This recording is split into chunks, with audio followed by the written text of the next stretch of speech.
আসসালামু আলাইকুম রহমতুল্লাহ। সম্মানিত দর্শক শ্রোতা যে যেখান থেকে আমাকে শুনছেন, আজকে আমাদের মাঝ থেকে বিদায় নিয়েছে আমাদের প্রিয় শহীদ শরীফ ওসমান হাদি। তার জানাজা কিছুক্ষণ আগে অনুষ্ঠিত হয়েছে। জানাজায় মৌলিকভাবে আমাদের ধর্ম উপদেষ্টা তিনি আলোচনা রেখেছিলেন এবং ইনকিলাব মঞ্চের সদস্য সচিব আপনারা যাকে দেখতে পাচ্ছেন তিনিও বক্তব্য রেখেছেন। এখানে মূলত আমি যে বিষয়টা আপনাদের সামনে বলতে চাচ্ছি সেটি হচ্ছে, পুরো লাইভটি আমি দেখছিলাম।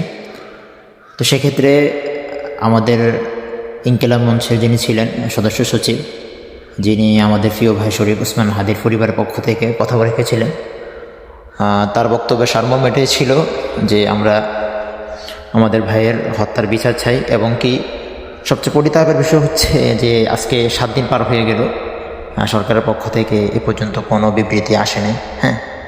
এখন এই বক্তব্যগুলো শোনার পরেও পরবর্তীতে যখন আমাদের ডক্টর ইউনূস, যাকে আমরা বুক ভরা আশা নিয়ে ক্ষমতার মসনদে বসাইছিলাম, তিনি কিন্তু তার পরবর্তী সময়ে বক্তব্য রেখেছেন। ওখানে তিনি প্রাথমিক অবস্থায় কিছু মোটিভেশনাল কথা আমাদেরকে অবশ্যই বলেছেন, কিন্তু উনি এত লক্ষ জনতার মাঝে তিনি একজন রাষ্ট্রের বর্তমানে দায়িত্বে রয়েছেন, তিনি সেই জায়গাটুকুতে তার কথার মাধ্যমে সে মানুষকে স্পষ্ট করে আশ্বস্ত করতে পারলেন না যে আমাদের শরীফ ওসমান ভাইয়ের হাদির যে খুনি তাকে অবশ্যই বিচার করব, বা এ ধরনের কোনো কথা, কোনো ওয়াদা, কোনো ধরনের প্রতিশ্রুতি তিনি এ ধরনের কোনো বক্তব্য ওখানে উল্লেখ করেননি। এটি অত্যন্ত দুঃখজনক বিষয়।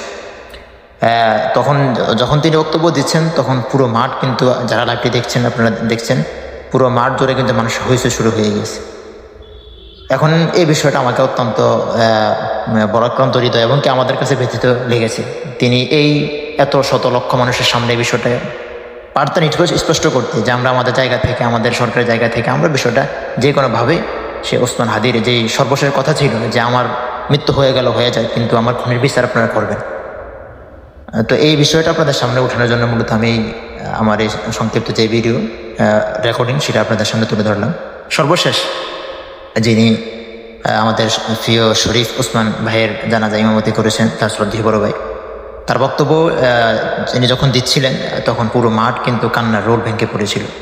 আসলে বিষয়টা ভাবতেই অনেক অবাক লাগে। তিনি সেখানে বলছিলেন যে ওনার মা, অর্থাৎ আমাদের শরীফ ওসমান হাদির মা, তিনি প্রায় পাগলের মতো হয়ে যাচ্ছেন সন্তানের জন্য, এবং তার ছেলে, তার স্ত্রী, সবাই। এখন পরিবারের সবার চাওয়া একটাই, যে সেটা হচ্ছে যে আমার ভাইয়ের শহীদ, তার খুনির আমরা প্রকাশ্য বিচার চাই। এখন এখানে যে বিষয়টা আসলে দুঃখজনকভাবে বলতে হয়, বাংলাদেশে একটা ইস্যুর পর আরেকটা ইস্যু আসে। দেখবেন কিছুদিন পরে আপনার তারেক রহমান দেশে আসবে, নির্বাচন হবে, কিন্তু আমরা সব কিছু বিষয় আমরা ভুলে যাবো, ধীরে ধীরে আমাদের নজর থেকে চলে যাবে যে কোনো সামনে একটা ইস্যু এসে। এক্ষেত্রে আমরা যারা রয়েছি, আমরা আমাদের শরীফ ওসমান হাদি ভাই, এবং তিনি যে লড়াই নেমেছিলেন ভারতীয় আধিপত্যবাদের বিরুদ্ধে, যদি আমরা আমাদের অবস্থান থেকে, আমাদের জায়গা থেকে আমরা সেই লড়াইকে ধরে রাখতে পারি, তাহলে তার আত্মা শান্তি পাবে। সর্বশেষ কথা হইল, কিছু কথা বলে ফেলেছি, এলোমেলো হয়ে গেছে, গুছিয়ে নেবেন কথাগুলো।